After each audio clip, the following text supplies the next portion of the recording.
নমস্কার বন্ধুরা, কেমন আছেন? ওয়াসিনী বাঙালির চ্যানেলে নতুন একটা ব্লগে সকলকে স্বাগতম। আজ আবার একটা গ্রামের ব্লগ নিয়ে চলে এসেছি। আজ দেখাবো আমার দিদিদের ওখানের কালী পুজো, তার সঙ্গে সাংস্কৃতিক অনুষ্ঠান। প্রথমে মা কালীর দর্শন করে নিন আর বলে ফেলুন জয় মা কালীর জয়। চলুন মা কালীর একটু পুজো দেখে নিন আর তার সঙ্গে সাংস্কৃতিক অনুষ্ঠানগুলো দেখে নিন।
আরে বলছি হ্যাঁ বাবাজি, আর এক মাসের মধ্যে বিকাল সকালের মধ্যে বউ নামিয়ে আসে, ওকে ঘর থেকে চলে যেতে হবে। হ্যাঁ কিন্তু মাসি, আমি একদিনের মধ্যে রেডিমেড বউ কোথা পাবো? তার চেয়ে বরং আমি ঘর খালি করে দিয়ে চলেই যাচ্ছি। বলি রাতের বেলায় মানুষ কুকুর ছাগলকে নিয়েছে ঘরে তুলে, আর ও রাত্রিবেলা ঘর থেকে চলে গিয়ে আমার গেরস্তের অত্যাচার করবে। এদিকে নাহলে খাতা পেটা করে ঘরে তুলবো। দু মাসের ঘরে ভাড়া বাকি, সেটা করে গিয়ে সেই টাকা মারতে চান? ওই টাকা আমি সুদে আসলে আদায় করে ছাড়াবো। তুমি ঠিক বলেছো, আসল না পেলে হোক সুদটাকে তুমি অবশ্যই আদায় করবে। আসলে চোর সুদ। আরে গপুর ভাই, খবরটা ভালো বলো। তাও ঠিক না, তোমাদের সকলেই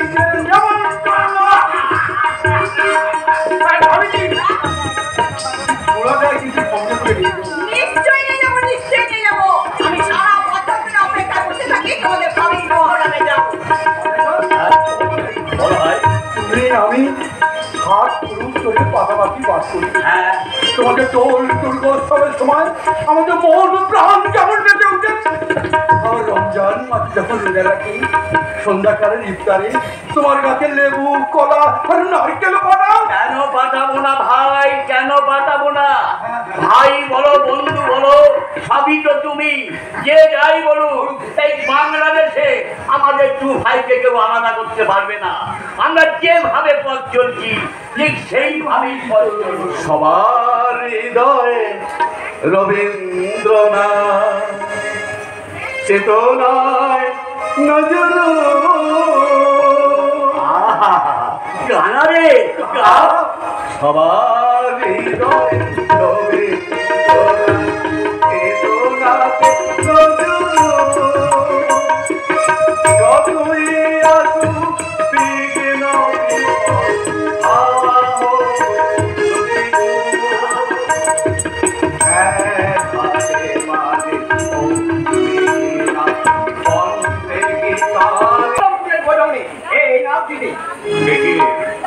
আর মাত্র 2 বছর চাকরি আছে, এই বুড়ো বয়সে আমাকে বদলি করলো কেন?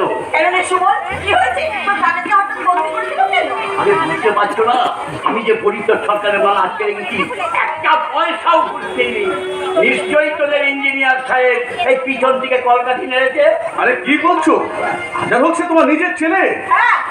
আমি বলছি দেখো সুভাষ কখনো এমন কাজ করতে পারে না, আমি কিছুতেই বিশ্বাস করি না। আমি কিন্তু তাকে ঠিক চিনতে পেরেছি মানদা। হ্যাঁ রে সুভাষ, আমার জায়গায় কে এলো জানি? তুই নিজের বাবাকে বদলে করে সেই জায়গায় তোকে বসালো, এইভাবে তোর মুখ রাখা সুভাষ। আরে কাকা তারা এক পয়সা ঘুষ খায় না, ওর মতো পুলিশের কাছে এই অফিসে যা। আরে বলরামপুর তাই তবু এত বড় অপমান কিছুতেই হজম করা যায় না রে। এতে মানব অপমানের কিছু নেই। সরকারি চাকরিতে যে কোনো দিন বদলি হতে পারে। মানে তুমি মাথার উপর থাকতে অন্যায় ভাবে তোমার বাবাকে বদলি করে দেবে, এতে আমার কিছু করার নেই। ওপরওয়ালার হুকুম আমাকে মানতেই হবে। উপরওয়ালার হুকুম না তো 2 নম্বরই বাপের হুকুম রে তোমার। সামনে কথা বলবে বাবা। তুমি যাও না, তুমি একজন 4 ক্লাস স্টাফ, ওই ইঞ্জিনিয়ার সাহেবের আন্ডারে চাকরি করো। মানুষটা যদি হেড অফিসের বাবুদের পায়ে না গিয়ে ধরতো, আজকে তোর সাহেব আজকে ইঞ্জিনিয়ার চাকরিটা পেত না রে। তারপর বাপকে শাস্তি দিয়ে এইভাবে পুরস্কার দিলে তুই। শোনো মা, এই অফিসের ব্যাপার নিয়ে বাড়িতে বসে আমি কারো সঙ্গে কোনো আলোচনা করতে চাই না। বাবা, তোমার যদি কিছু বলার থাকে তুমি অফিসে গিয়ে আমাকে একটা দরখাস্ত দিও। না, একটা চোরের কাছে আমি দরখাস্ত নিয়ে বিচারের জন্য যাব না, আর তোর হুকুম মেনে নিয়ে ওই বলরামপুরেও যাব না। চাকরিটা আমি ছেড়ে দিলাম।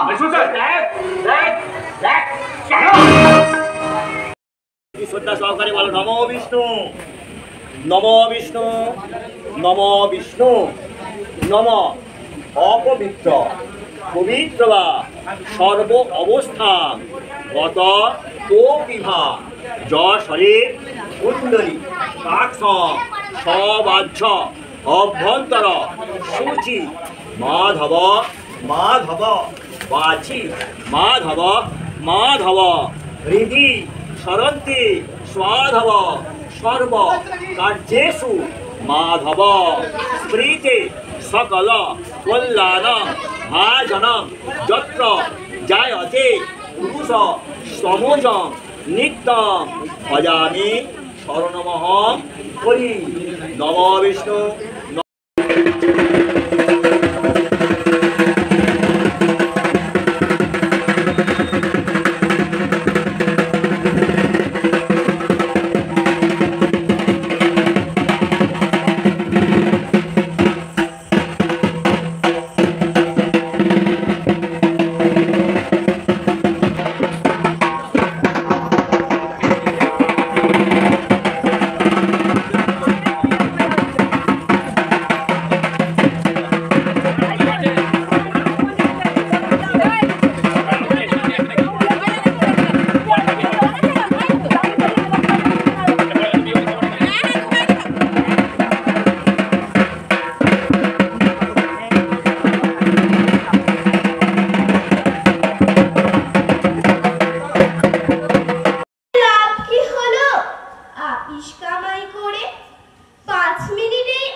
আসেনি বেঙ্গলে।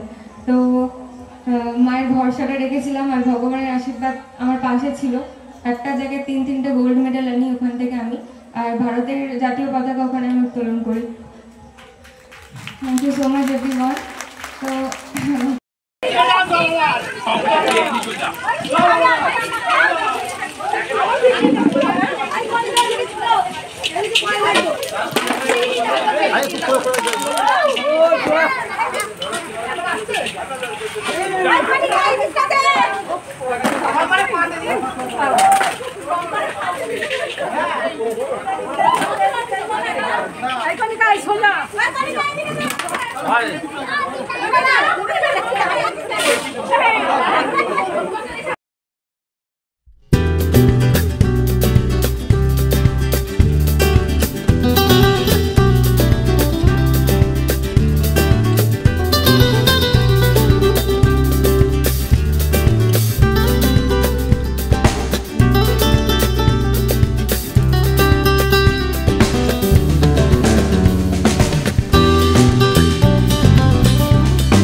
দুপুরে হলো মায়ের পুজোয় সাংস্কৃতিক অনুষ্ঠান, নাচ গান, আর এখন তো মায়ের বিদায়বেলা। আপনাদের কেমন লাগলো? আর আপনাদের যদি ভালো লাগে একটা করে লাইক কমেন্ট করে দেবেন। চলুন, সকলকে শুভরাত্রি, সকলে ভালো থাকবেন, সুস্থ থাকবেন, সাবধানে থাকবেন। আবার দেখা হবে নতুন একটা ব্লগ ভিডিও।